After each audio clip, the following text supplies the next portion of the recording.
第39章黑蛟奔流。黑蛟河水声如雷，河水在夜色下翻涌如兽，黑浪层层拍击河岸，浊流之中暗潮纵横，像无数条看不见的巨蟒在水下盘旋。河心不时卷起漩涡，旋转的水面泛着幽光，吞噬一切落入其中的东西。救脉之人带着丝叶与不语一路疾行，衣袍在林间画出破风之声，枝叶抽打脸颊，碎石飞溅，脚步却稳如落山。丝叶几乎失去意识，只觉得胸口沉重，如压着整块山岩，呼吸之间尽是血腥。到了。须发微白之人目光扫过河势，声音低沉而果断。下一瞬，林后寒意骤至，冷无声踏破林影而出。他落地的瞬间，地面霜气炸开，寒意如潮水般向四周扩散。第7层断玉神功全力运转之下，他周身气息已非先前可比，寒劲不再细碎，而是凝实如铁，隐隐带着裂石之力。他双目锁定河岸击人，没有半句废话，脚下一踏，人已前冲。第1掌，寒气横空压落，空气被挤出刺耳爆鸣。须发微白之人双掌平推，山势迎上，两股力量在半空撞击，震得河岸石块崩飞，碎石如雨落下。冷无声未退，第2掌紧接而至，掌中寒劲化为7重暗阵，层层叠叠压向对方胸口。须发微白之人脚下连退2步，衣袖被寒气撕开一道裂口。第3掌，冷无声身形一转，掌锋自侧方切入，逼得另一名救脉之人不得不放下不语，出掌相抗。寒劲震入对方经脉，那人闷哼一声，嘴角溢血。第7层的断玉神功在此刻展露出真正的压迫。寒气所过，河岸岩石出现细碎裂纹，河面大片水雾被冻成白霜。救脉之人不得不改变原本的撤离节奏，三人形成犄角之势，应接数招，才勉强稳住阵脚。冷无声目光冰冷，攻势如狂风暴雪，一掌快过一掌。他明白时间不多，经脉隐隐刺痛，但只要再拖片刻，对方必乱。须发微白之人忽然低喝：“入水！”两人同时后撤。冷无声掌力追击，寒劲如刀，擦着其中一人肩头划过，留下一道深可见骨的冰裂伤痕。血色在霜气中迅速凝结，那人却咬牙不退。三人同时跃入黑蛟河，他忽然纵身跃上河岸巨石，沿岸急追，掌力一掌接一掌轰入水面，寒气入水，水浪瞬间冻结，再被水流撕碎。河水在他掌下连环炸裂，浪花冲天，水雾翻滚。水下，黑蛟河的水势远比岸上所现更为凶猛，暗流从侧方猛然拉扯，水压如千斤重锤压在护体气罩之上。拖着丝叶之人脸色发白，额角青筋暴起，内力全力撑开水压，却仍被冲得偏离原本路线。冷无声立于岸边，双掌不断轰击河面，每一掌落下，水面便炸出一道巨大的空洞，寒气顺势渗入水下，沿着水流蔓延。水中温度急剧下降，气罩表面迅速附上一层薄冰，丝叶被寒意刺激，猛地咳出一口血，血丝在水中散开。拖着他的救脉之人低喝一声，内力在催，将气罩震开薄冰，强行顺流而下。忽然，一道寒劲自上方直刺而入，冷无声竟将掌力化为一线，直透水层，准确锁定水下气机。护着不语之人手腕一震，侧身翻转，以身挡下那道寒劲。寒气入体，他整个人剧烈颤抖，脸色瞬间惨白，但他仍死死抱住不语，借着暗流急速下沉。上方，冷无声见掌力击中，眼中寒光更盛。他沿岸急奔，掌势不断封锁水流去向，将数段河面冻住又震碎，逼迫水下之人无法直线逃离。河岸岩石被掌风震裂，裂缝一路蔓延。冷无声终于踏上一块突出巨岩，再次强行踏水而行。寒劲沿着河面铺开，他脚下冰层凝实，竟能短暂承重。水下，暗流忽然转急，一股更深层的河势猛然卷来。须发微白之人心中一沉，这是黑蛟河的中段急流，若稍有失手，便会被直接卷向下游铺口。但此刻别无选择。他一掌按在丝叶背心，将一股厚重山势气机注入对方体内，暂时稳住气海。三人借急流之势猛然下沉，消失在更深水域。冷无声追至巨岩边缘，却只能看见翻腾水浪，寒劲反噬在体内爆开。他身形微晃，单膝跪地，掌心按在岩石之上，岩石瞬间裂开。他追不上，再强行追击，经脉必废。他追不上，再追，他经脉必废。身后几名监察司刀手终于赶到，他们见千户衣襟破裂，嘴角带血，神色各异。有人震惊，有人心底暗暗松气，千户也会败。冷无声缓缓转身，谁拖慢了？声音低沉，其中一人颤声开口：“属下。”寒掌已至，掌力贯胸。那人身体后仰，双眼圆睁，倒地毙命。和风掠过，尸体翻滚入水，瞬间被黑浪吞没。其余人噤若寒蝉。冷无声冷冷扫视一圈，下次再慢一步，都下去陪他。他转身离去，河岸止于寒霜与血气。监察司内殿，灯火昏黄，香烟缭绕，空气压抑得令人窒息。两侧站着数名千户与内侍，有人垂目不语，有人嘴角含笑，有人眼神闪烁计算。冷无声单膝跪在殿中，衣袍未换，肩头寒冽未愈。冷白高坐上位，第8层的气息沉稳如深潭，压得整座大殿无声。失手。冷白语气平淡。殿侧一名年轻千户轻轻抬眼，眼底闪过一丝讥讽。另一人低头掩笑。冷无声听得清楚，指节紧扣地面。冷白缓缓起身，他每走一步，大殿气机变成一粉。第7层未圆满，妄动第8层边缘。语气不高，却像一把刀压在颈后。冷无声胸口起伏，他动用传承之力。冷白目光微动，人皇。殿中几名千户神色各异，有人心中盘算，若真是人皇传承，那便是天大功劳。冷白走至冷无声面前，府士，你心乱了。冷无声抬头，眼底压着怒火。当年被强行带入监察司，被迫净身修习断玉神功，那一刀断去的不止血肉，还有他原本的人生。他从未自愿，多年苦修，只为爬到顶端，只为不再被踩在脚下。可如今他仍跪着，而站在他面前的是族兄。冷白指尖忽然点在他肩颈穴，寒气如细刃刺入。冷无声闷哼一声，经脉被强行梳理，体内寒劲被压得死死的。冷白动作看似温和，实则将他的气机完全掌控。这是一种无声的宣誓。殿侧几名千户互相对视，眼中意味复杂。有人看笑话，有人暗喜，少一个竞争者。有人开始思量，是否能借此上位。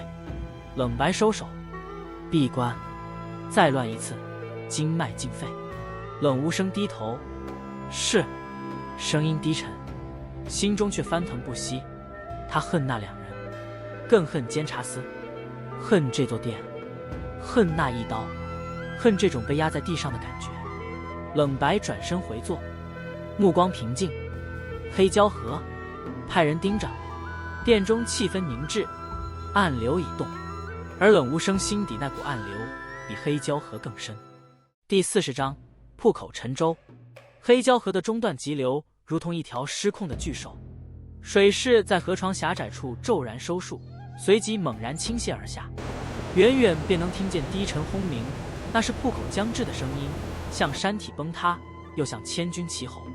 水下救脉之人已感觉到水压正在变化，原本横向撕扯的暗流忽然全部朝一个方向汇聚，水势向下拉扯，气罩表面被拉出扭曲弧度。拖着丝叶之人脸色越来越白，唇角渗出血丝，内力在高压之下剧烈消耗。铺口到了。须发微白之人沉声开口，他没有犹豫，手掌贴在丝叶背心，山势气机再度强行压入。那股厚重力量像在体内铺开一层岩层，替丝叶暂时固定住即将崩散的子午之气。另一名救脉之人抱着不语，胸口剧烈起伏。他先前替他挡下冷无声穿水寒境，此刻伤势已在水压与寒气双重作用下迅速恶化，寒毒沿着经脉蔓延，他整条手臂几乎失去知觉，但他没有松手，水流猛然加速，下一瞬，整片水域倾斜，4人被暗流直接拖入瀑口，轰鸣声震耳欲聋，失重感瞬间吞没一切，气罩在巨大的水压之下剧烈变形，裂纹自边缘蔓延。须发微白之人低喝一声，双掌齐出，将残余内力全部灌入气罩，硬生生撑住最后一瞬，随后坠落。就在气罩裂纹蔓延至核心的瞬间，思叶忽然睁开了眼，那一瞬，他的意识像被巨力从深渊中硬生生拽回，耳边是震耳欲聋的水鸣，胸腔被压得几乎炸裂。他看见上方翻涌的白浪，看见气罩边缘破碎的纹路，也看见须发微白之人额角爆起的青筋，子午之气在体内乱窜，午视沉重如山，子视却被水压得几乎溃散。瀑布已在眼前，那一瞬，他没有恐惧，只有一个念头：不能散。他强行凝住最后一丝意识，将武士往下沉，山意在体内压住乱流，水声轰然压顶。下一刻，巨力坠落，瀑布如白龙垂落，4人连同水流一起被砸入下方深潭，冲击力几乎震碎内脏。拖着思叶之人当场喷出一口鲜血，视线一黑，几乎昏厥。护着不语的那人则肩骨发出一声清晰裂响，寒气反噬之下，整个人抽搐了一瞬。深潭水势翻涌，幸而下方水潭够深，4人被水流卷入潭底，又被翻腾气浪抛起。须发微白之人率先稳住身形，他目光扫过下游，那里一艘窄身木船正贴着岸边暗礁等候，船身隐在阴影之中，若非熟悉河势之人，几乎难以察觉。上船！他低喝。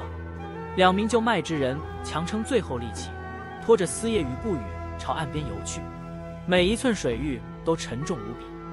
护着不语之人终于再也压不住伤势，口中鲜血涌出，染红河面。他整个人剧烈颤抖，眼神却仍死死锁住怀中的少女。快！他声音沙哑。须发微白之人跃上船头，一把将思叶拉上甲板，随即转身接过不语。最后那名伤势最重之人抓住船舷，却手指一滑，寒毒与内伤同时爆发。他低低吸了一口气，须发微白之人伸手拉住他，还能撑？那人勉强点头。送他们出海。船桨落水，木船顺着下游水势迅速离岸。黑礁河下段水域宽阔，水流虽急，却暗藏多道横向之力。须发微白之人熟悉水路，连续几次偏舵，借暗流之力将船身推向外海方向。远处河口隐隐可见白浪翻涌，夜风转冷，海潮气息扑面来，船身颠簸。伤势最重之人终于支撑不住，跪倒在甲板上，寒气沿着伤口蔓延至胸口。他强行盘膝坐下，试图以山势气机压住寒毒。须发微白之人目光沉重，撑桨之人其实并不年长，他只是眉间常年带着沉静，让人忽略了他的年纪。族中年轻一代里，他向来站得最前，山势厚重，气息沉稳，连不少长老都不愿与他硬碰。这一次出山，是他力排众议。有人认为不必插手，有人认为传承已落，便该与隐龙族划清界限。是他开口，他说：“血脉既已醒，就脉便不能退。”长老沉默良久，终究点头，派出2人随他同行。他没有提及心底真正的念头。那日在山中，他远远看过不语立于山巅的模样。紫金气机出城时，他站得笔直，风过衣角，神色沉定。那种气质不像柔弱女子，也不像高高在上的帝王，而是一种天然的尊贵与孤独并存。那一瞬，他心里生出一种难以言明的悸动，并非奴印驱使，也不全是对大地意志的顺从，更多是一种本能的靠近。如今他撑着桨，看着昏迷中的他，胸口伤势隐隐作痛，寒气侵入经脉，他却毫不在意。只要他活着，只要他走下去，撑到出海。远处岸边，冷无声立于瀑口上方高崖，他终究追到了瀑布边缘，俯瞰下方，翻涌深潭，水雾升腾，什么也看不清。他没有再追，经脉刺痛提醒他极限已至，他转身离开。夜色压下，木船终于冲出河口，海浪迎面拍来，暗流在海面下悄然改变方向。须发微白之人察觉到水势异样，眉头微皱。这不是河流，是海流。船身被某股横向暗潮缓缓脱离原本航线，远方夜海一片漆黑，而更远处似有孤影隐现。船在暗流之中悄然偏离，甲板之上，步余始终昏迷，他眉心微蹙，呼吸却比先前平稳许多。就在船身被海流脱离航线的那一刻，他的指尖忽然轻轻颤了一下，无人察觉。在他昏沉的意识深处，不再是瀑布的轰鸣，也不是黑蛟河的翻涌，而是一片无边无际的深蓝。没有山的厚重，没有寒气的压迫，只有广阔、深远、无尽的呼吸。那不是风，是潮，一下一下拍打在意识深处。他彷佛站在海面之上，脚下不是实地，却没有恐惧。海没有推开他，也没有吞噬他，只是静静存在。远方忽有一道浪影缓缓升起，像在审视，又像在等待。